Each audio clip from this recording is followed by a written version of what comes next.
ഗുരുവിൻ്റെ മൊഴിയിൽ നിന്നൊഴുകും തിരുവചനം ഒരു മനമായി കേൾക്കാം, ഒരുമയോടെ പാടാം, അനുഗ്രഹമായി തീർക്കാം ഈ സുദിനം നമ്മിൽ വചനത്തിൻ കൃപയോടെ മുന്നേറിയിടാം. വിശുദ്ധ യോഹന്നാൻ അറിയിച്ച സുവിശേഷം 2-ാം അധ്യായം 12-ാം തിരുവചനം.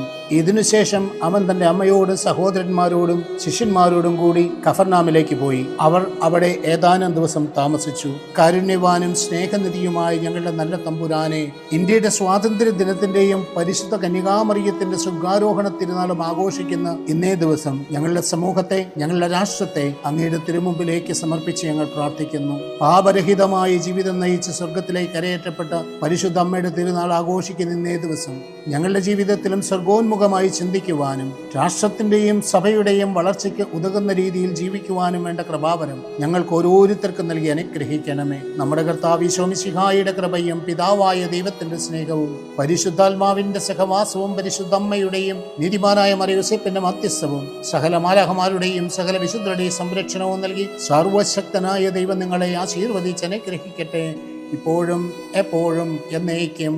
ആമേൻ. വചനത്തിൻ കൃപയോടെ മുന്നേറി